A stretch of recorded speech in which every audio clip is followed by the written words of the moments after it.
ഇന്നത്തെ രാവിലത്തെ എൻ്റെ പരിപാടി എന്താണെന്ന് വെച്ചാൽ ഞാൻ ഇന്ന് രാവിലെ എണീറ്റ് ഡോറ് തുറന്ന് ഫ്രണ്ടിലോട്ട് പോകും കേട്ടോ. അതെന്തെന്ന് വെച്ചാൽ സിറ്റൗട്ടിൽ ഒരു 3-4 പൂച്ചകളൊക്കെ കിടക്കും. അപ്പോൾ അതിനെയൊക്കെ ഒന്ന് അടിച്ചൊടിച്ചിട്ട് പിന്നെ ഞാൻ അടുക്കളയിലോട്ട് വന്ന് അപ്പോൾ അടുക്കളയിലോട്ട് വന്നപ്പോൾ തലേ ദിവസത്തെ കുറച്ച് പാത്രമൊക്കെ ഞാൻ സിങ്കിൽ കഴുകാതെ ഇട്ടിട്ടുണ്ടായിരുന്നു കേട്ടോ. രാത്രി അപ്പം ലേറ്റ് ആയതുകൊണ്ട് ഞാൻ കഴുകാതെ പോയി കിടന്ന് ഉറങ്ങി. അങ്ങനെ അതെല്ലാം ഒന്ന് കഴുകി വെച്ചിട്ട് കാപ്പി ഉണ്ടാക്കാമെന്ന് വിചാരിച്ച്. പിന്നെ ബക്കറ്റിലിരുന്ന വേസ്റ്റ് കൊണ്ട് വെളിയിൽ കൊണ്ട് കളഞ്ഞിട്ട് ബക്കറ്റിൽ ഞാൻ തലേ ദിവസത്തെ വേസ്റ്റ് എല്ലാം ബക്കറ്റിലിട്ട് വയ്ക്കും. എന്നിട്ട് കുറച്ച് ആകുമ്പോൾ ഞാൻ അതങ്ങ് കൊണ്ട് കളയും. അല്ലാതെ എപ്പോഴും ഞാൻ വെളിയിൽ ഇറങ്ങി കൊണ്ട് കളയാറില്ല. അങ്ങനെ അതുകൊണ്ട് കളഞ്ഞ് ബക്കറ്റും കഴുകി കൊണ്ട് വെച്ചിട്ട് ഇന്നത്തെ കാപ്പി ഇടിയപ്പവും ഗ്രീൻ പീസ് കറിയാണ് കേട്ടോ.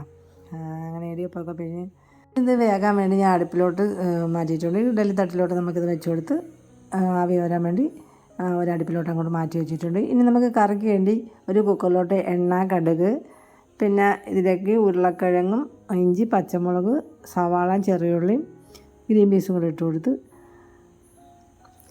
കുറച്ച് മഞ്ഞൾപ്പൊടി, ഉപ്പും ആവശ്യത്തിന് കുറച്ച് വെള്ളം ഒഴിച്ച് കുക്കർ അടച്ച് ഒരു 3-4 വിസിലങ്ങ് കൽപ്പിക്കണം. ഗ്രീൻ പീസൊക്കെ ഒന്ന് വെന്ത് വരാൻ വേണ്ടിയാണ് കേട്ടോ. അങ്ങനെ ഇതിനുള്ള അരപ്പിന് വേണ്ടി തേങ്ങയും കുറച്ച് ജീരകവും കൂടെ ചേർത്ത് അതിൽ കൂടെ കുറച്ച് വെള്ളം ഒഴിച്ച് നന്നായിട്ടൊന്ന് അരച്ചെടുക്കണം. അപ്പോൾ ഈ സമയം കൊണ്ട് ഇടിയപ്പം എല്ലാം നന്നായിട്ട് വെന്ത് വന്നിട്ടുണ്ട്. അതൊക്കെ നമുക്ക് വേറൊരു പാത്രത്തിലോട്ട് മാറ്റിയിട്ടുണ്ട്. അങ്ങനെ ഗ്രീൻ പീസ് കറി ആവി പോയതിന് ശേഷം ഒരു തവി കൊണ്ട് നല്ലതുപോലെ ഉടച്ചതിന് ശേഷം നമ്മൾ അരച്ചെടുത്ത അരപ്പത്തിലേക്ക് ചേർത്ത് കൊടുക്കാം. എന്നിട്ട് ആവശ്യത്തിന് കുറച്ച് വെള്ളം കൂടി ചേർത്ത് നല്ലതുപോലെ ഒന്ന് ഇളക്കി പിന്നെ കുറച്ച് മുളക് പൊടിയും ഇത്തിരി മല്ലിപ്പൊടിയും പിന്നെ ഗരം മസാലയും കൂടി ഇട്ട് കൊടുക്കാം. ഇതിലേക്ക് ആവശ്യത്തിന് ഉപ്പും കൂടി ഇട്ട് കൊടുക്കാം.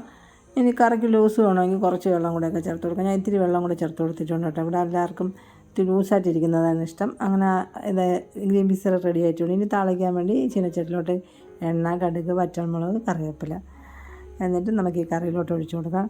അങ്ങനെ രാവിലത്തെ പരിപാടി കഴിഞ്ഞ് കാപ്പിയുടെ പരിപാടിയൊക്കെ കഴിഞ്ഞ് അങ്ങനെ ഇടിയപ്പം ഗ്രീൻ പീസ് കറി ഉണ്ടാക്കിയിട്ടുണ്ട്. ചായ ഇത്തിരി കഴിഞ്ഞിടുന്നുള്ളൂ കേട്ടോ.